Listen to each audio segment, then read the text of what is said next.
Welcome to another episode of Roll or Die. As our regular viewers and listeners know, we are on a mission to chat with all the Australian female Brazilian Jiu-Jitsu black belts. So we have for you today possibly one of the youngest, I think. She's certainly been around the jiu-jitsu scene for a really long time. She's well known, certainly in the Melbourne scene, and she is a black belt under Ninos Damos at Australian Elite Team. She's one of three sisters, and her dad also does jiu-jitsu as well. She is Emily Talevski. Thanks for joining us, Emily. Thanks for having me on. I appreciate it.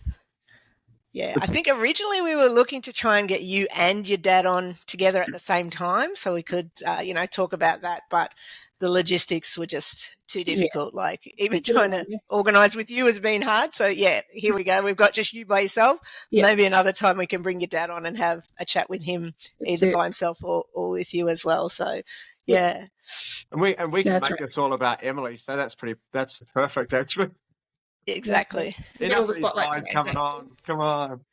Yeah. How did your dad get you into jiu-jitsu, or did you get him into it, or what's the story there? Yeah, so actually no, it was the other way around. So I've been in martial arts from a very young age. So I believe my first martial art was karate when I was about 4 years old, and did taekwondo at about 5. And because like Kim mentioned before, I'm one of 3 girls, and my parents always wanted us to know how to sort of defend ourselves. So, this world's a little bit crazy, and especially as a female to sort of navigate this world is a little bit insane. So it's always good to know how to defend yourself. So they put us into martial arts from a really young age. And so we started off with those two. And then when I was I think I was in grade prep or grade 1 at the time, I was really like good friends with this boy in my class. And we were probably best mates at the time. And his dad owned a jiu-jitsu academy, and back then I'm talking like circa like 2004. So wow. Brazilian jiu-jitsu was still very, very young on the scene in Australia. Like I think jiu-jitsu only really came to Australia in the late 90s maybe. So jiu-jitsu was very fresh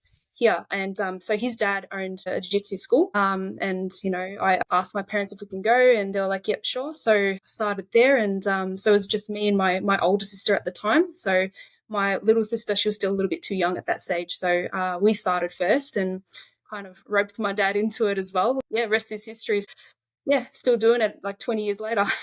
Do you remember the name of the gym? I believe it was, oh my gosh, this is taking me back.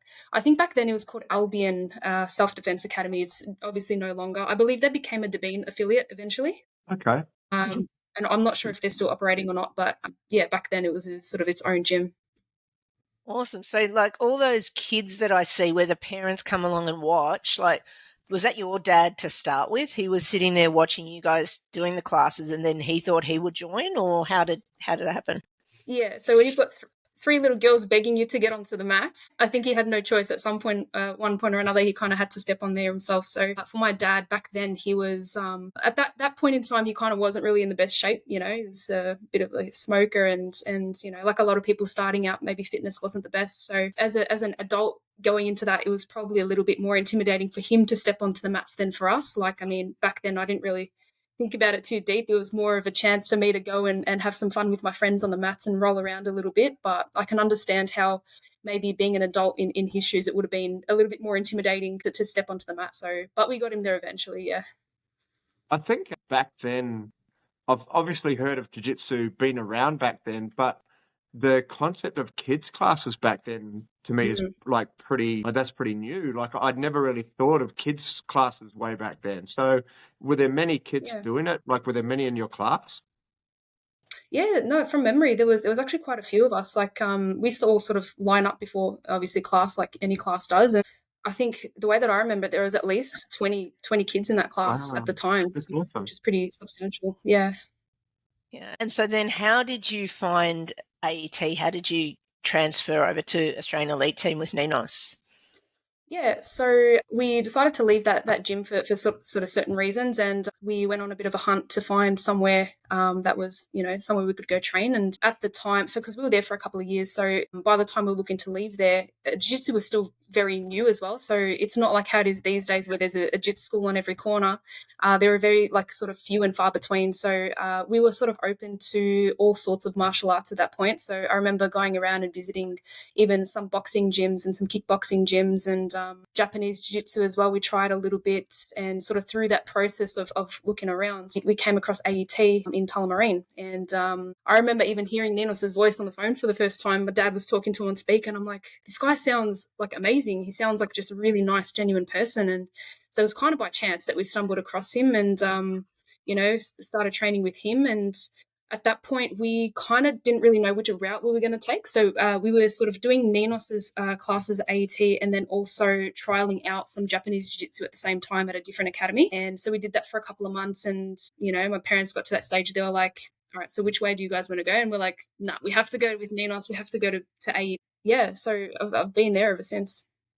And so you would have only been, around 10 or 12 at the time? Is that what you're saying? Yeah, with Ninos, I started with him. I think I was about 11 years old, roughly. Yeah, wow. Yeah. And at that stage, were there like similar sort of numbers on the mats then, or was that sort of a teenage sort of class that you were going into? So how did that work? Yeah. So when we started there, so me and my sisters, we were part of a women's class that was being run. So there was a handful of ladies, probably about maybe 10, 12 of us in total. And I think probably half of them were related to Ninos in one way or another, cousins of his and things. And there was that class that we were part of. And then there was the men's class that would be after. That's sort of where it started off. And then eventually, I think the numbers started to dwindle in the women's classes because we were all sort of like those teenage years, and there's a lot of teenagers that tend to stick to sports when other things start getting important. So some girls started dropping off, and there was one point in time where it was literally just me and my sisters left, and Buffy, you would know Buffy, Kim. So it was us four left, and we're kind of like in this weird sort of phase. And my dad sort of suggested you maybe come and join us. And at that time, it was just men. There was no women in that class, no adult women. It was all just the men. And so that was a little bit like, I felt a little bit maybe out of place and a little bit scared to do it, but everyone was so nice and everyone just kind of took us under their wing straight away. So it was the men's class plus 4 little girls in there. So that's kind of how it started from there. And since then, things have definitely changed. There's a lot more women doing it now, which is really cool. Yeah. Were you ever tempted to give it away in those teenage years? Like you said that a lot of females do drop off, like especially, in that environment where there aren't that many other women. Like it is tough. Yeah. It's hard for me as an adult woman to be doing it sometimes with guys. Like how was that for you as a younger female? Yeah, I honestly, I don't think I ever really experienced a time where I thought about giving it up for that reason. So I think because I've done it for such a young age, I don't really know myself without it. So yeah, that didn't really cross my mind. And like I said, the guys were always fantastic. So everyone like always took us under their wing. And I always say, I never had any biological brothers, but I had about 100 non-biological brothers at the gym that used to sort of, tease me and poke fun at us and, give me like wet willies in my ear and, bully me a little bit. And so yeah, no, it was never sort of an environment where I was like, no, I can't be here. Like I always felt like I belonged there. So yeah. What sort of challenges did you find, like going from the ladies' class and then going into the men's class? Like, what were your challenges? I think the biggest challenge was maybe more the ones that I came up with in my head. So it was more of a thing like, oh, they're not going to want to grapple with me. I'm not challenging enough for them and whatever. But no, everyone was always more than happy to make the time for me as well. Like, say we'd be doing drills and, you sort of have the chance to grapple with everybody a little bit, but I never felt shunned or, like they didn't want to give me the time of day. Like, maybe they would humor me a little bit or, throw me around a little bit and then send me back into the line for the drill. But I never felt like I couldn't be there. So I think, the challenge was more just getting over that in my head and be like, no, I can actually be here. Would you have any advice for, especially women, that might have that feeling? Because I don't think that's always only for younger women. I think a lot of women have those sort of thoughts in their head. Would you have any advice for any of our listeners that have those sort of thoughts? Or even guys, maybe, guys feel that, especially the lower belts. You certainly often feel like, oh, I'm wasting everyone's time. This person has to partner with me to drill. I'm not a good partner. Like, how do you get over those sort of thoughts that pop up in your head. Yeah, well, I mean, you just got to remember that even like the black belts on the mats that you look and you see and you're like, wow, look at them. They're not going to want to go with me. At one point, they were in your position. So, and they didn't get to where they are now by having the mentality of, I don't have the right to be here. So, and as obviously a black belt now, I still find benefit for myself in rolling with some of the lighter belts. Maybe it's not the same kind of challenge as it would be to go with like another brown or a black belt, but I definitely do feel that I become a better grappler when I do also train with the lower belts as well. It gives me a chance to maybe work on certain things or just sort of roll with different bodies as well. So you 100%. really do have a place. Yeah. And as one of those lower belts, for me, it's always a privilege rolling with, the higher belts, like a brown belt, black belt. Like it's always that privilege of being able to do that. And I think as a lower belt, as a blue belt, having those 20, 30 seconds after the roll and just sort of asking, hey, like, what could I do better? What did you feel? What did you like? What didn't you like? So asking for that feedback as well, because when I'm getting feedback from higher belts, it's so important for me to get better, but also maybe it might be like, hey man, like you've got to slow your breathing down a little bit, or, you're really tense all the time. Like just try to relax. So I also think from my perspective, rolling with people like you and the higher belts, I think those sorts of bits of feedback can really help you develop your game too. So, for sure. It's definitely, important to roll with higher belts, right? Yeah, and in those situations, it is actually a benefit to the higher belt also because it kind of like by teaching someone how to do things, you also become better at them too. So like maybe even it might be just like a basic sweep that you weren't getting correct and might have to teach you, maybe try this grip instead, or maybe try to put your foot here instead. And it kind of forces me to go back to my fundamentals as well and sort of brush up on that because that never changes. Fundamentals are always so important. So yeah, there definitely is benefit even to the higher belt in that situation as well. Yeah. And going back to you and your sisters, what were things like for you coming through the ranks? Like from memory, you were all kind of a similar rank for a while. And then I think you were possibly the most active, certainly competitively. I can remember you were the one that I would see doing the comps. Was there that sort of rivalry between you girls, especially because you're the middle one, yeah? So given that you've got an older sister, how did that happen? How were Kim things just wants to know who's the best, basically. Yeah. Well, I'll tell you back then and I'll tell you now, I'm definitely the best one of the three, right? So hopefully my sisters don't see this. But look, there was always sort of like a healthy rivalry growing up, and that was in jiu-jitsu and that was in life and everything else. So, I mean, we're all sort of very close in age. We're all sort of just under 2 years apart from each other. So, yeah, things definitely did get competitive and definitely a little bit heated at times. But I think that's part of any sort of sibling relationship. Things will get heated sometimes, but it's healthy in a way as well. But yeah, no, it was always good. Like we're always like rivals with each other, but then also the most supportive for each other as well. So yeah, it was. Yeah. Did you train at home? Like, did you sort of just walk off the mats, jiu-jitsu's done, go home, and then do sort of separate things? Or were you spending time at home with your sisters and obviously now with your dad as well, who's into it? Were you guys sort of sitting around the family table talking about jiu-jitsu and, like were you taking the fun jiu-jitsu home and doing stuff there? Absolutely not. Once training was on, it's like, all right, what do you guys want to eat for dinner? Yeah. And that was it. So we never really, it's not like we'd go home and discuss game plans and discuss new moves we can try. It was very much like, okay, we go to training, we train, and then, all right, we go home and that's it. We live life. So does that mean that your mum never had to sort of put up with the sort of conversations that happen in my house with my son and my husband, because we're always talking about jiu-jitsu at the dinner table and everyone else is like, oh, can we just shut up? Like, yeah, no. So she wasn't part of that? No, not really. It's funny enough, we did try to get mum into jits at one point or another. I actually have a very funny story to tell about that. So bringing it back to when we sort of first joined AUT and there was that women's class that was running and we tried so hard to get mum to be part of it. Mum, please, we like begged her. And then finally she kind of caved one time and she came through and tried it out a little bit. And about halfway through, mum went missing and I'm like, where is this woman? And then at the time we had like a little kitchenette in the gym and I heard some pots and pans and plates being moved around. I'm like, who's in there? And I put my head in my mum's washing dishes in there. And we're like, Mum, what are you doing? It's the middle of class. She's like, yeah, but there's dishes. You guys go, have fun, do your jiu-jitsu.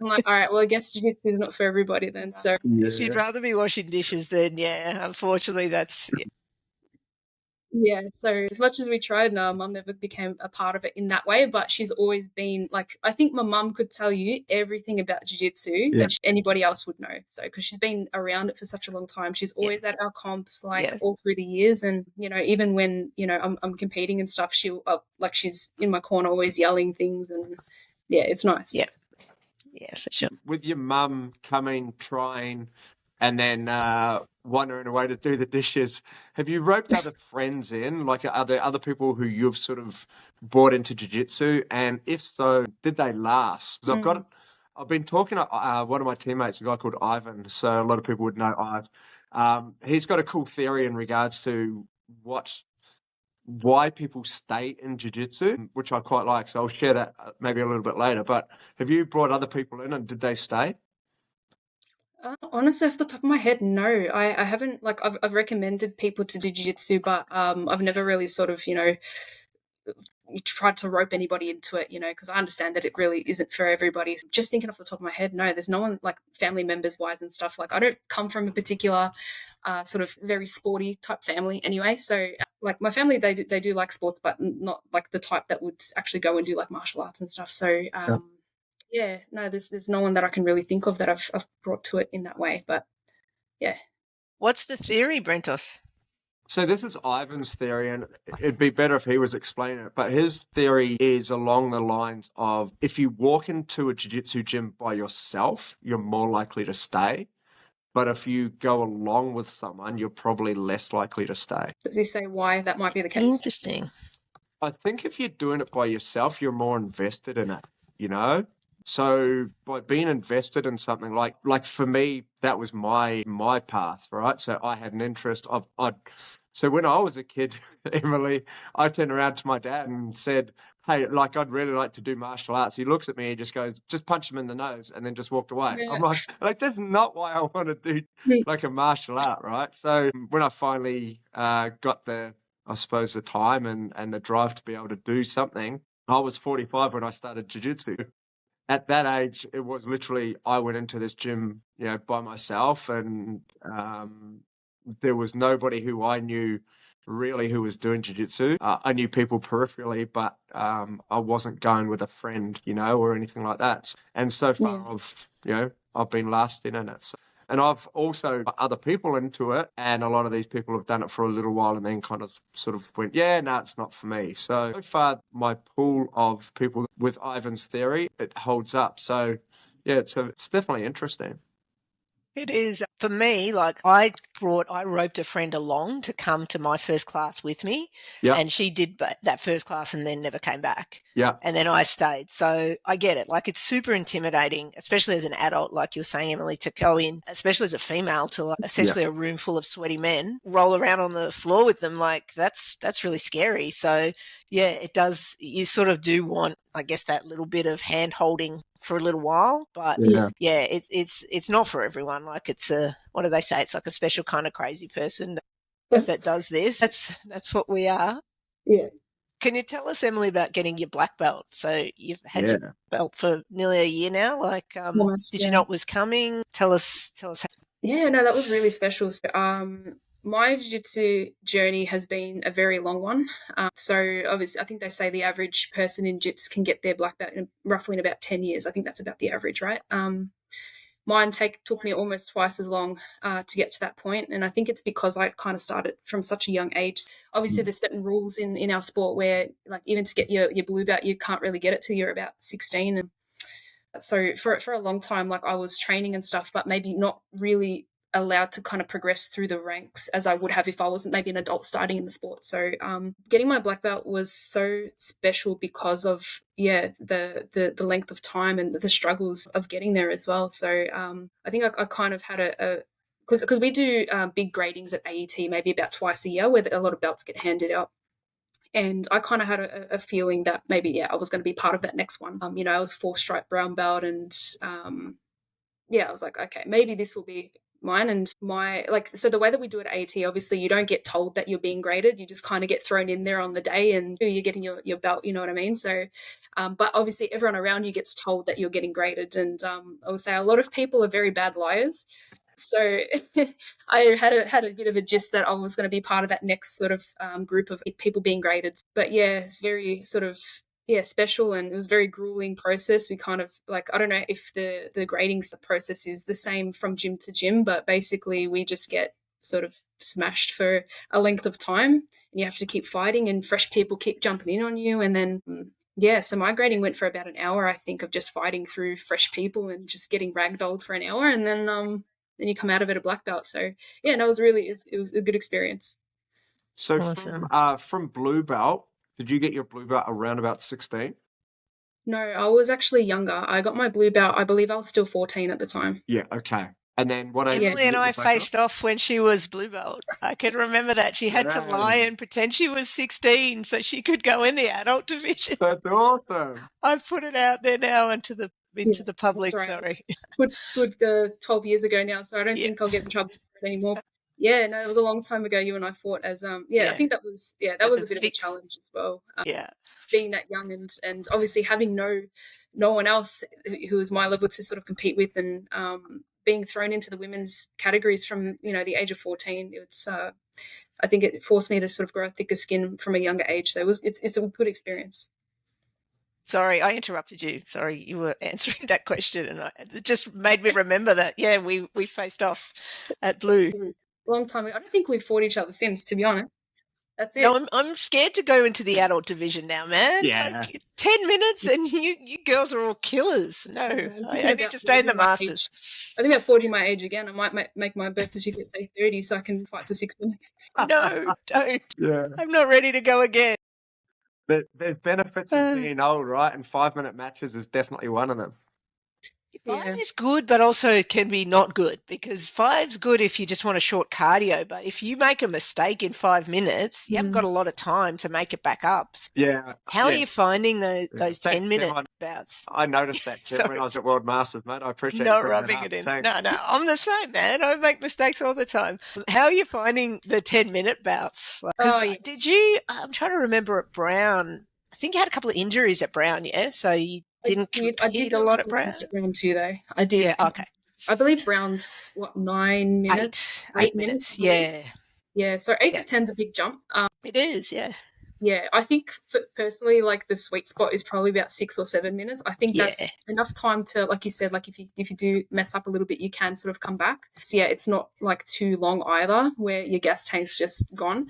So 10 minutes is very long. So I only started competing as a black belt this year, obviously, and it's a big change to make. So there's a lot more strategy that you have to have. So because you're not just thinking about obviously what's happening in the moment, but you're also thinking about things like your gas tank, your opponent's gas tank, and then I find that some the black belts, I've even watched I've watched heaps of black belt matches, and they're very sneaky in the way they do things. So it's more trying to score little advantages through the match, because sometimes it gets to that point where you win just by an advantage. Yeah. It's the difference in the score is so small. Yeah. So there's a lot to think about.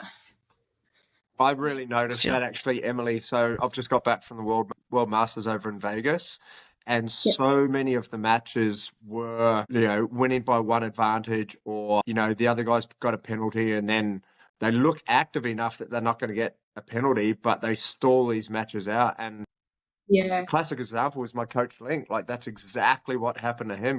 He went down one penalty early. You can call it a ref's mistake or not, but as soon as that happens, it's and these people can just, at that technical level, you're just getting locked down. Jiu-jitsu, they know jiu-jitsu. You're both very, very good at it. And then it just becomes this tactical battle, right? So how are you 100%. dealing with that sort of change of mindset almost? Yeah, I mean, it's definitely something that I'm still working on. I think I'm very, obviously very fresh as a black belt. So I'm still trying to sort of find my sort of way with that kind of stuff. So the very first tournament that I did as a black belt was earlier this year. I did VIX, and I was doing well, but then I think I was maybe a little bit too active in that match, and then ended up losing it sort of towards the end. So I'm like, okay, I can't go in that a sort of guns blazing mentality like maybe I used to, because I used to be able to uphold that kind of pace for an entire match. And then like I'd be like, okay, maybe I need to slow down and that kind of thing, and look out for little things too. So a lot of like black belts will do things where they'll like put on a submission that they know and that they're not going to get, but then they'll put it on and they'll sort of lock eyes with the referee like, are you going to give me something for this? So looking out for those little things as well. But it's definitely, there's a lot of things to adapt to now as a black belt, and with every comp that I do, I think I'm getting the gist of it a little bit better, and I'm hoping it shows in the next comps moving forward. So and you throw that little submission on, the corner's like, that's on, it's on. And you're like, no, it's not. Yeah, it always helps. It kind of sways the ref a little bit. I think if their corners, they're like, oh, it's gonna just hold this, she's gonna tap, and the referee, might think, oh, no, they're not. But then that'll kind of help to sway them and be like, oh, maybe they do have something. Here's an advantage. So. Yeah. And tell us about Ninos. I mean, I pretty much ask this question for everyone that comes on from Australian Elite Team, just because he is, such a beautiful man, and it's just really good to hear people's perspective of him. And you've obviously pretty much grown up with him through your jiu-jitsu, so I imagine he's probably had almost the biggest influence on your jiu-jitsu, maybe apart from your dad. But what can you tell us about Ninos from your point of view? Ninos is a very special person to me. So he's one of the best people that I know, and he's taught me obviously so much like on the mats, but more importantly, even off the mats, how to be a good human being, and a lot of life lessons. And I've always said that he's kind of been like my second dad in a way. I've got my actual dad, and he's been like a second father figure to me. Known him since I was 11, and I'm 26 now, so that's a good 15 years of knowing Ninos, and he's seen me grow. And it's weird to think that when I did start with him, he was only 28 years old, so I'm nearly at the same age that he was when I first met him. But yeah, Ninos is awesome, and the AET, the way that it's sort of developed and grown, is just a testament to obviously the work that he's put in, and more importantly, the culture that he's built in our team. There's a lot of people that have come to AET from other gyms, and they've gone, wow, it's like the one thing that sort of strikes me about this place is how nice and how kind and how friendly that is. And, maybe they've come from gyms that didn't really have that type of culture, where they felt intimidated or shunned, or maybe they were a new person stepping in and no one wanted to grapple with them or whatever. But yeah, Ninos has built a really beautiful place at AET, and it's just a reflection of who he is as a person, I think. Yeah. That's really cool, hey? Like when you get a person like that and you trust them, because jiu-jitsu is so much about trust, right? Like there is so much trust that goes into grappling, trusting that people will let submissions go, to trusting that people have had a shower and washed their geese, So having that sort of level and trust in a person and knowing that the culture is at that level, it's definitely peace of mind. And then if you are bringing friends down, or you're inviting other people along to the gym, you know what you're getting. Like it's such a nice feeling. Yeah, definitely. Yeah. And as a female, again, a question I pretty much ask all women when they come on, can you give any advice to other women that are listening who, might be struggling at some point in their jiu-jitsu journey, or more so, I guess, for the dudes that are listening? What sort of advice can you give them about how to roll with the female? Okay, so, I mean, it is a bit tricky to navigate sometimes. So obviously there is a lot of differences between men and women from like a biological perspective. So I think as a women, we're generally sort of outsized, outstrengthed, they're quicker than us generally, and that kind of thing. So I think as advice to men on how to roll with women would be, maybe don't bench press women into the ceiling.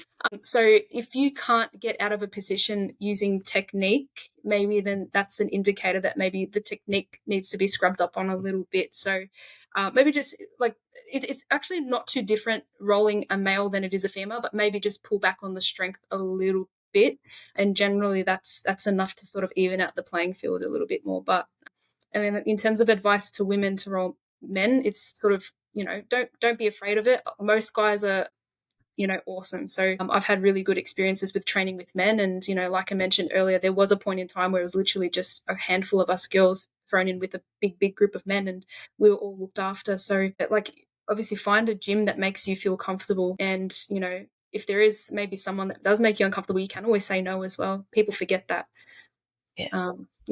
That's important, Emily. Yeah, and sorry, Kim, you too, right? Like Can you touch on that? Like learning, because I think learning to say no is an actual skill.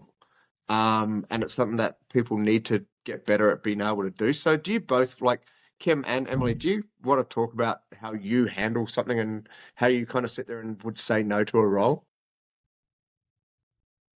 Do you want me Yeah. to go first? You go Yeah. first. You're the guest. You can go first.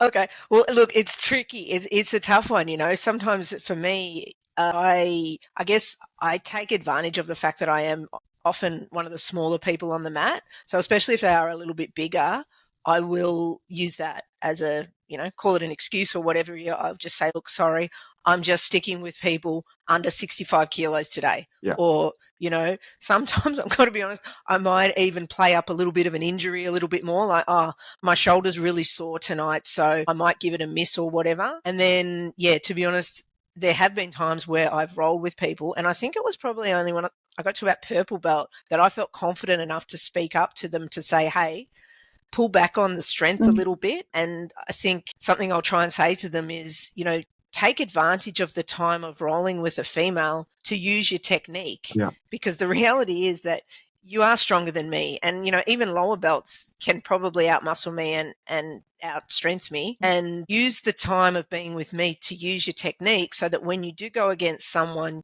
your own size and rank, you'll have an advantage because you've got better technique. So that usually helps, but sometimes no, sometimes, and also the pace. Sometimes, like you were saying, Emily, they're just that much faster than you, especially because I'm older now. Like I can't keep up with that sort of pace.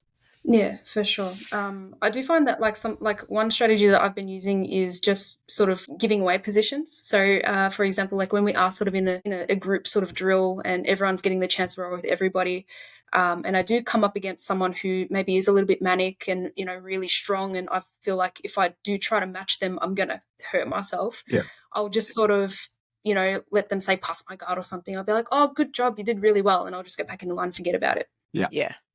So like they might maybe think, oh, I've passed a black belt's guard, I must be really good. And I'm like, you know what, you can think that, but like I really know what just happened here. So I've got no skin off my nose, you know what I mean? Yeah. Like I live to fight another day. I don't want to, hurt myself. You've got to lose the ego, I think, a little bit too, yeah? Like on both sides sort of It thing. is hard to do sometimes as well. It is very hard. Yeah, better to, sort of walk away with a bit of a bruised ego rather than a, broken bone or something like that. Yeah, exactly. Exactly right. Yeah, for sure. Yeah, I think they're both really good strategies. And I think for me, being an older guy and some of the younger guys are like, hey, man, do you want to roll? Like, there are definitely some guys who I find are a lot stronger than me and obviously a lot faster than me as well. I also find that, sometimes every now and again, I will say no. It's just like just a straight up, hey, man, like, thanks for asking, but not tonight, And I'm not going to go down the path of giving excuses. I'll just say, thank you, but no. And if they're hurt by it, it's okay. Like, I really don't, not that I don't care because I'm not doing it in that sort of a fashion, but I do want to sit there and just sort of after the roll or after we finish, just go, hey, man, like, I'd love to roll with you, but I'm trying to dial things down for me. And I always find, like, you're a harder roll for me. And at the moment, I'm prepping for a competition, so I want to look after my body or whatever it might be, So I think coming up with a specific reason can be quite important too. Yeah, I think it kind of depends on who you're talking to, I suppose. So, like, I mean, I think when you do say no to someone, a lot of the time you don't really need to maybe justify why. They should just sort of take that for face value, be polite about it. Of course, like you said, thanks for asking. I really appreciate it. I'm flattered that you want to roll with me, but not today. I think that's enough for some people. Yeah. And we were chatting before we started recording, and something I only just learnt about you today is that you're a physio as well. So how's that like, especially in doing jiu-jitsu? Like you can injure someone and then you can have them as your patient like the next day, yeah? Or how are you finding physio and jiu-jitsu? Do they sort of go together? Because there's quite a lot of physios in jiu-jitsu, it seems. Oh, yeah, for sure. I actually think a lot of people think that they're like, oh, your physio must help a lot with your jiu-jitsu. And I think for me, it was actually a lot of like the other way around. So because like I said before, I've been doing jits for such a long time, that's given me a really good body awareness and a really good understanding of how the body moves, how it operates, all that kind of stuff. And then when I did go and study my physio degrees, that like made it a lot easier for me to sort of understand the concept of, maybe like kinesiology, how the body moves, and all the biomechanics involved, and how the muscles make the body work. So I do think that they do go hand in hand quite well. And obviously in jits as well, you're always copying injuries. I'm always a little bit injured at any given point in time. That's just part of it. And, it's nice to sort of know and self-diagnose a lot of the time. Okay, I think that's what I've got. Okay. And then I can sort of just put myself into a bit of rehab and help the people around me as well. Yeah, for sure. With your knowledge that you have in regards to the physio space, do you do prehab work? So you're like, okay, my back is always a little bit stiff or whatever it might be. So are you good with doing those types of exercises yourself? Or are you sort of like preaching to everybody else but not doing the work, Where do you sit in regards to that? So yeah, look, I'm probably like one of the worst physios on the planet when it comes to that. Nah. So I do believe that you should be doing stuff outside of jits to complement your jits. So I do sort of twice a week strength training outside of jiu-jitsu. But in terms of like the sort of prehab, like specific stuff, not so much. It's just like I just do stuff to keep myself generally strong because I know that helps with injury prevention. But in terms of those weird sort of Instagram videos of just those strange exercises that, physios are doing these days, I don't really do much of that stuff. I just believe in keeping it sort of simple, basic, just keep as strong and as mobile as you can and it should be okay kind of thing. So with you talking about jiu-jitsu and learning about the body through being a physio and all that sort of thing, I met a lady today actually, and she had a moon boot on. And I said, like what happened? And she said, I broke my Liz Frank bone. And I went, I know that bone. That's the one we tried to break doing footlocks. And she's looking at me really weird. And I went, sorry, hang on. I do jiu-jitsu. My coach talks about like when we do this, one of the bones that you could look at breaking is the Liz Frank bone. And she was like, I did it doing netball. So it's like funny doing jiu-jitsu and then you hear of these little bones or whatever it might be. You're like, oh, that's pretty cool. Like learning, for sure. learning about the body. It'd be funny from her perspective because she's probably there going, oh, damn, I've hurt my Liz Frank, area. And then you've gone in there going, yeah, I've tried to hurt my mate's Liz Frank. You know what I mean? So she's going, what do you mean? Yeah, exactly. Yeah. She looked at me like, what did I just walk into here? We're nearly out of time, Emily. Thank you so much for giving up your time. Like I said, we did try to schedule this earlier in the year with your dad, and it all just got too hard to coordinate with too many people. But thank you, as I said, for especially on short notice coming along to do this recording. We'll have it out in a couple of weeks, so we would love if you could share it on your social media to help to grow ours. And do you have any final words or any parting thoughts for our listeners? Well, I just wanted to thank you guys, of course, for having me on as well. So I was really flattered when you sort of asked and, thought that I was worth having on the podcast. So I really appreciate being here. In terms of a word to the listeners, if you're in jiu-jitsu, just keep doing what you're doing. I know sometimes it's a bit of a roller coaster. I've definitely had my ups and downs with the length of time that I've been in the sport. And I'm sure you can vouch for that as well, Kim, as well. You hit your highs where you feel like you're on fire, and then you hit your slumps where you feel like you're the worst grappler on the planet. In those times, just keep showing up and keep working and keep training, and you will break that barrier at one point or another. And if you're a listener who is thinking about getting into jits, forget everything that I said about injuries before. Jiu-jitsu is fantastic. It's really fun. You'll never get hurt. Yeah. It's awesome. But yeah, if you think about giving it a go, definitely do. It's one of the most frustrating, but also one of the most fun things that, is part of my life. So I definitely recommend it. That's awesome. Hey, Emily, just before we do let you go and I do the wrap up, what are your goals for the next sort of 12 months? Do you see yourself coaching? Do you see yourself opening up a gym? Do you see yourself traveling and competing? Like, what are your goals going forward, like now that you're a black belt in jiu-jitsu?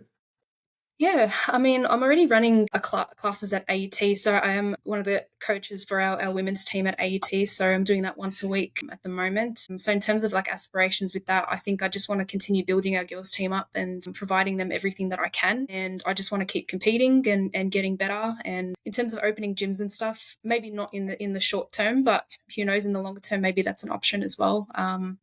It's a little bit difficult to navigate sometimes, obviously, with working full time and then also finding time to coach and to train and doing all the right things outside of training as well. But yeah, I think just keep doing what I'm doing, just keep growing as a coach and as a teammate and as a competitor, and just see where that takes me. Awesome. Fantastic. Well, thank you so much. We've got a couple of other episodes lined up, but we will probably have yours out not too far ahead of Panpax. So we will probably see you there on the mats, and your AET team very strong. They always bring the fire, which is awesome for Australian Brazilian Jiu-Jitsu. So yeah, really looking forward to seeing you. As I said, thank you again. And to all of our listeners, you want to do the wrap up, Brentos? You do it so why well. not? Yeah, just remember, guys. Thanks, Emily, for coming on. Thank you, Kim. Kim always messages me, and she's like, "I've got this awesome guest," and I'm like, "Let's do it." And you keep hitting them out of the park, Kim. So it's awesome. Remember, guys, like, rate, and share the podcast. We appreciate it. We appreciate all the social media stuff. There's a whole bunch of people who have been sharing our stuff, so we truly appreciate that. That's really cool. That's it. We'll wrap it up there. Goodbye. Enjoy. All right. See you on the mats. Bye. Okay. See you, legends. Bye.